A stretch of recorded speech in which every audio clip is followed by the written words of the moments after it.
अब मुख्यमंत्री महोदय का राज्य की जनता के नाम संदेश होगा।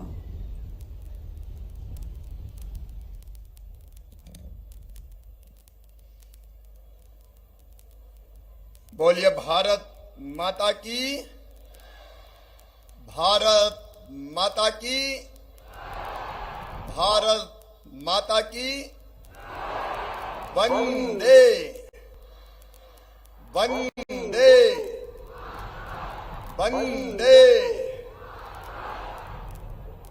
मेरे प्रिय प्रदेशवासियों, भाइयों और बहनों, भांजे और भांजियों, आप सबको स्वतंत्रता दिवस की हार्दिक शुभकामनाएं, बधाइयां। आज देश उत्सव और आनंद में डूबा हुआ है। आजादी का अमृतकाल, आज के दिन ही हम गुलामी से आजाद हुए थे। लेकिन भारत का इतिहास केवल 75 साल पुराना नहीं है। हमारा राष्ट्र अत्यंत प्राचीन और महान राष्ट्र है। हजारों साल पुराना तो ज्ञात इतिहास है हमारा। जब दुनिया के विकसित देशों में सभ्यता के सूर्य का उदय नहीं हुआ था, तब हमारे यहां वेदों की ऋचाएं रच दी गई थी। हमारे यहां तक्षशिला और नालंदा जैसे विश्वविद्यालय थे। भारत ने आज नहीं, हजारों साल पहले दुनिया को संदेश दिया था। सब विचारों का आदर करने का संदेश। हमारे ऋषि कहते थे, एकम सत विप्रा बहुधा वदंती। सत्य एक है, विद्वान उसको अलग अलग तरीके से कहते हैं। ये धरती वो है जिसने उद्घोष किया, सत्यमेव जयते। ये धरती वो है जिसके ऋषियों ने कहा, सब में एक ही चेतना है। आत्मवत सर्वभूतेषु, जियो और जीने दो। ये धरती वो है जिसने हजारों साल पहले कहा कि सारी दुनिया ही एक परिवार है। अयम निजम परावेत्ति गणना लघु चेत साम उदार चरिता नाम तू वसुदैव कुटुंबकम। ये दोष वो है जिसने हजारों साल पहले कहा, धर्म की जय हो मतलब अच्छाइयों की जय हो, अधर्म का नाश हो मतलब बुराइयों का नाश हो, और केवल मनुष्य में नहीं प्राणियों में सद्भावना हो और विश्व का कल्याण हो। ये वो धरती है जिसके ऋषियों ने उद्घोष किया, सर्वे भवन्तु सुखिना, सर्वे सन्तु निरामया, सर्वे भद्राणि पश्यन्तु, मां कश्चित् दुर्भाग भवेत्। केवल हम नहीं, सब सुखी हो, सब निरोग हो, सबका मंगल हो, सबका कल्याण हो। दुनिया को आदर्श देने वाला हमारा देश आपसी मतभेदों के कारण बीच में गुलामी का शिकार हुआ। पराधीनता की बेड़ियों ने भारत माता को जकड़ा। पहले मुगल और फिर अंग्रेजों के आक्रमण हुए, लेकिन तब भी भारत ने अपनी संस्कृति, जीवन मूल्य, परंपरा और दर्शन को नहीं छोड़ा। भारत की आत्मा मरी नहीं। एक के बाद एक अनेकों महापुरुष ऐसे हुए जो ज्ञान का प्रकाश देते रहे, और पराधीनता के काल में प्रारंभ से ही देश की आजादी के लिए संघर्ष प्रारंभ हो गया, और जिसका संक्षिप्त रूप था 1857 का प्रथम स्वतंत्रता संग्राम। उस समय नाना साहब पेशवा, तात्या टोपे, उनसे भी पहले मंगल पांडे ने आजादी की लड़ाई का उद्घोष कर दिया। तब गरज कर झांसी की रानी लक्ष्मीबाई ने कहा था, मैं खून की अंतिम बूंद दे दूंगी, लेकिन अपने प्राणों से प्यारी झांसी नहीं दूंगी। नाना साहब पेशवा, हमारे वासुदेव बलवंत फड़के, अमर शहीद कुंवर सिंह, रास बिहारी बोस, लाला हरदयाल, क्रांति की लौ धधक उठी। प्रथम स्वतंत्रता संग्राम के बाद भी लगातार देश की आजादी के लिए संघर्ष चलता रहा, और उस संघर्ष को लाल बाल और पाल की जोड़ी ने धार दी। तब लोकमान्य तिलक ने कहा, स्वराज मेरा जन्म सिद्ध अधिकार है और मैं उसे लेकर रहूंगा। पंडित मदन मोहन मालवीय, महात्मा गांधी जी अहिंसक आंदोलन प्रारंभ किया।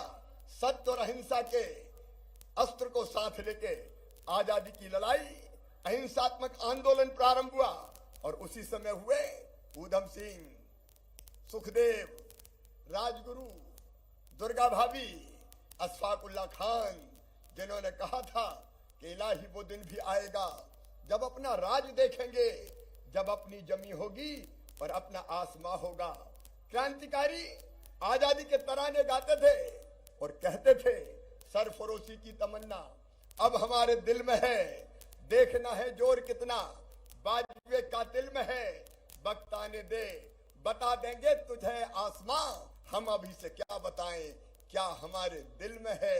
हमारे कई क्रांतिकारी हंसते हंसते फांसी के फंदे पे झूल गए। चंद्रशेखर आजाद, शहीद आजम सरदार भगत सिंह, नेताजी सुभाष चंद्र बोस, जिन्होंने उद्घोष किया तुम मुझे खून दो मैं तुम्हें आजादी दूंगा। आजाद हिंद फौज बन गई। एक नहीं अनेकों क्रांतिकारी स्वतंत्र वीर सावरकर जैसे काले पानी की सजाएं जिनको दी गई। महात्मा गांधी ने फिर नारा दिया अंग्रेजों भारत छोड़ो, करो या मरो। आजाद हिंद फौज के कारण वैसे ही अंग्रेज कांप उठे थे और इसके बाद 15 अगस्त को 1947 में यह देश स्वतंत्र हुआ, भारत आजाद हुआ। मेरे प्रिय बहनों और भाइयों, आसानी से नहीं मिली आजादी। हजारों क्रांतिकारी हंसते हंसते फांसी के फंदों पे चढ़ गए थे और जब फांसी के फंदे चूमने वो जाते थे तो डर से उनके पैर नहीं कांपा करते थे। उनके एक हाथ में गीता होती थी, उनके हृदय में दृढ़ संकल्प होता था, मुंह से भारत माता की जय के उद्घोष निकलते थे और भगवान से एक ही प्रार्थना करते थे कि मरने के बाद हम फिर से जन्म लें, इसी भारत भूमि पे जन्म लें और तब तक पैदा होते रहे और मरते रहे जब तक ये देश स्वतंत्र ना हो जाए, भारत माता आजाद ना हो जाए। उनकी त्याग, तपस्या और बलिदान के कारण भारत स्वतंत्र हुआ, भारत आजाद हुआ। लेकिन एक कसक हमारे सीने में आज भी है, आजादी तो हमें मिली लेकिन अखंड भारत नहीं मिला। विभाजन की विभीषिका आज भी भूले नहीं भूलती। एक ऐतिहासिक भूल हुई उस समय, देश के टुकड़े कर दिए गए, भारत के टुकड़े हो गए। एक और भूल हुई उस समय जिसको मैं ऐतिहासिक भूल कहता हूं।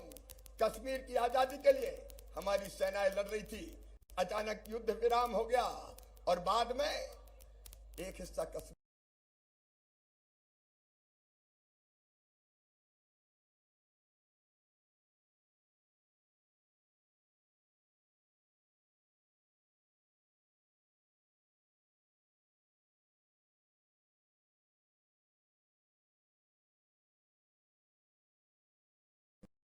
का पाकिस्तान में रह गया, लेकिन भारत में जो कश्मीर था उसमें भी धारा 370 जैसी है। धारा 370 लगा के भारत के साथ उसको एक रस नहीं होने दिया। लेकिन आज मुझे कहते हुए प्रसन्नता है, प्रधानमंत्री नरेंद्र मोदी जी के नेतृत्व में धारा 370 समाप्त करके एक देश में दो विधान, दो निशान, दो प्रधान नहीं चलेंगे कि संकल्प को पूरा किया गया है। मेरे प्रिय प्रदेशवासियों, मेरे भाइयों और बहनों, मेरे बेटे बेटियों, ये देश भारत माता हमारे लिए केवल जमीन का टुकड़ा नहीं है, माँ है हमारी। और अटल जी ने जो शब्द कहे थे अपनी भारत माता के लिए, वो आज आजादी के अमृत काल में वो पंक्तियां मुझे याद आ रही है। ये देश हमारे लिए केवल जमीन का टुकड़ा नहीं है, जीता जागता राष्ट्र पुरुष है। हिमालय का मस्तिष्क है, हिमालय का मस्तिष्क है।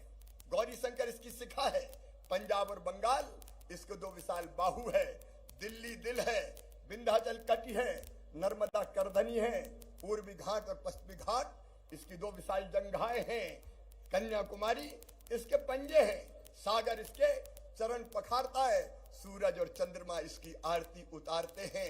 ये अर्पण की भूमि है, ये तर्पण की भूमि है, ये सूरों की भूमि है, ये वीरों की भूमि है, ये ऋषियों की भूमि है, महर्षियों की भूमि है। हम जिएंगे तो इसके लिए, और अगर कभी मरना पड़ा तो मरेंगे भी इसके लिए। और मरने के बाद अगर हमारी राख भी गंगा जी में डाल दी गई तो एक ही आवाज वहां से आएगी, भारत माता की जय, भारत माता की जय। बोलिए भारत माता की। आज आजादी के 75 साल में हमारे देश ने अभूतपूर्व प्रगति की है। मुझे कहते हुए गर्व है, प्रधानमंत्री श्रीमान नरेंद्र मोदी जी के नेतृत्व में एक वैभवशाली भारत, एक गौरवशाली भारत, एक संपन्न भारत, एक समृद्धशाली भारत और एक शक्तिशाली भारत का उदय हुआ है। कई मामलों में आज प्रधानमंत्री जी के नेतृत्व में भारत दुनिया का मार्गदर्शन कर रहा है। कौन कहता था पहले कभी कि कोविड जैसी महामारी में वैक्सीन इतने जल्दी बना ली जाएगी और 140 करोड़ भारतवासियों के साथ साथ दुनिया के 100 देशों के बहनों और भाइयों को लगा के उनकी जिंदगी बचा ली जाएगी। आज देश की सीमाएं सुरक्षित है। हमारा आज कहना है, प्रधानमंत्री जी का भी कहना है कि हम अपनी तरफ से किसी को छेड़ेंगे नहीं, लेकिन किसी ने अगर आंख उठा के भारत माता की तरफ देखा तो उसे हम छोड़ेंगे भी नहीं। एक नई ताकत के साथ भारत उठ के खड़ा हुआ है। मैं प्रधानमंत्री जी का इस अभूतपूर्व विकास के कारण अभिनंदन करता हूं। मध्य प्रदेश ने भी कम प्रगति नहीं की। मेरे बहनों और भाइयों, एक समय था जब मध्य प्रदेश बीमारू राज्य माना जाता था। हमारे यहाँ सड़कें नहीं थी, हमारे यहाँ बिजली नहीं थी, हमारे यहाँ पानी नहीं था। तब और अब के मध्य प्रदेश में जब मैं याद करता हूं तो जमीन और आसमान का अंतर था। एक जमाना था 2003-4-5 का, मुझे याद आता है, मध्य प्रदेश में आतंक का राज था। उत्तरी मध्य प्रदेश में डकैतों का आतंक जनता को चैन से सोने नहीं देता था और तब हमने तय किया था मध्य प्रदेश की धरती पर डाकू नहीं रहेंगे। मैं अपने पुलिस बल को बधाई देता हूं। हमने संकल्प लिया और 6 महीने के अंदर चंबल के दिनों से सारे डकैत समाप्त कर दिए गए। वो समय था तब नक्सलवादी एक सिटिंग मंत्री जी की गर्दन काट के ले गए थे। हमने नक्सलवाद को नेस्त नाबूद करने का काम किया है, आतंक को कुचलने का काम किया है। सिमी के नेटवर्क को मध्य प्रदेश में ध्वस्त कर दिया गया और आज भी अगर इक्का दुक्का कोई घटना होती है तो हमारा पुलिस बल, हमारे जवान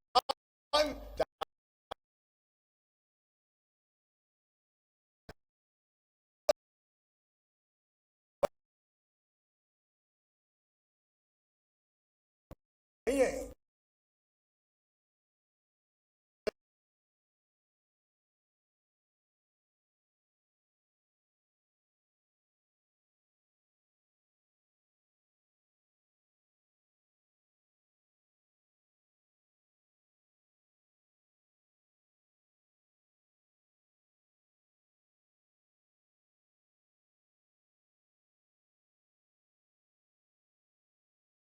प्रदेश बनाने में सफल हुए हैं।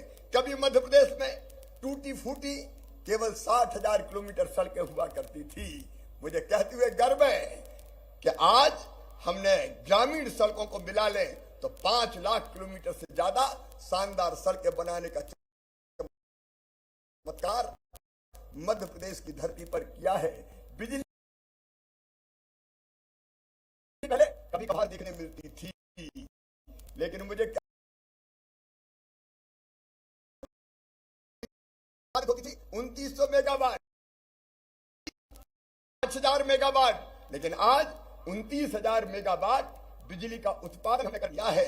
मुझे कहते हुए गर्व है, पहले सिंचाई की व्यवस्था केवल आजादी के बाद की नहीं, आजादी के पहले की भी राजा, नवाब, अंग्रेज सबने मिलकर की थी केवल 7.5 लाख हेक्टर। और प्रदेशवासियों, मुझे कहते हुए गर्व है कि आज हमारे पास सिंचाई की क्षमता हो गई है 47 लाख हेक्टर। 12,000 रुपया, लेकिन आज मुझे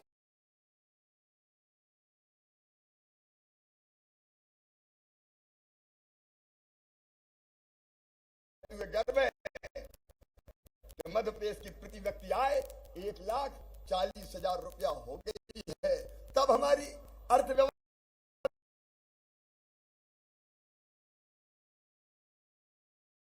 रुपया, आज हमारी अर्थव्यवस्था 13.5 लाख करोड़ के पास है। हम 15 लाख करोड़ को छू रहे हैं। मेरे प्रिय बहनों और भाइयों, तब विकास दर कभी हुआ करती थी 0.1%। आज कहते हुए मैं गर्वित हूं और आप सबको बधाई देता हूं, पूरी टीम को बधाई देता हूं कि मध्य प्रदेश की विकास दर 16% के पार निकल गई है। कृषि विकास दर ऋणात्मक हुआ करती थी। लगातार कई सालों तक हमारी एग्रीकल्चर ग्रोथ रेट 18% से ज्यादा रहने का चमत्कार किया तो मध्य प्रदेश ने किया। मेरे बेटे बेटियों, पहले 1000 बेटों पे केवल 912 बेटियां पैदा होती थी और आज 1000 बेटों पे 956 बेटियां पैदा हो रही है। पहले संस्थागत प्रसव केवल 26% था, आज संस्थागत प्रसव बढ़ के 90% के ऊपर पहुंच गया है। पहले औद्योगिक विकास दर ऋणात्मक हुआ करती थी, आज हमारी औद्योगिक विकास दर 24% को भी पार कर गई है। अभूतपूर्व प्रगति अपने मध्य प्रदेश ने की है और इसके लिए मैं सबको बधाई देता हूं। मध्य प्रदेश की 9.5 को, टीम मध्य प्रदेश को मैं बहुत बहुत बधाइयां देता हूं। हमने अनेकों सामाजिक क्रांतियां की है। हमारी पहली सामाजिक क्रांति है जिसका मैं आज उल्लेख करना चाहूंगा और प्रदेशवासियों आपके सामने संकल्प भी लेना चाहूंगा। हमारा संकल्प है कि मध्य प्रदेश की धरती पर कोई भाई बहन, कोई गरीब रहने की जमीन के टुकड़े के बिना नहीं रहेगा। हर एक के पास रहने की जमीन अपनी होगी और इसलिए हमने मुख्यमंत्री भू आवासीय अधिकार योजना बनाई। 1,22,000 भाई बहनों को हम पट्टे दे चुके हैं। शहरों में पट्टे अभी वितरित होना है, लेकिन आज अपने प्रदेशवासियों के सामने मैं ये संकल्प फिर प्रकट करता हूं कि मध्य प्रदेश में कोई गरीब जमीन के बिना नहीं रहेगा। जिनके पास रहने की जमीन नहीं है, हम निःशुल्क जमीन रहने की देंगे, पट्टा उपलब्ध करवाएंगे। शहरों में भी हमने माफियाओं से तो जमीन मुक्त कराई है, उन पर हम गरीबों के घर बना रहे हैं। इसके साथ ही हमारा संकल्प है कि मध्य प्रदेश की धरती पर कोई गरीब बिना छत के नहीं रहेगा। मैं प्रधानमंत्री जी को हृदय से धन्यवाद देना चाहता हूं। 44 लाख मकान गांव और शहर में मिला के प्रधानमंत्री आवास योजना के अंतर्गत हमने बनाने का काम किया है। प्रधानमंत्री जी धन्यवाद। अभी आवास प्लस के लगभग 22 लाख मकान बनने बाकी है।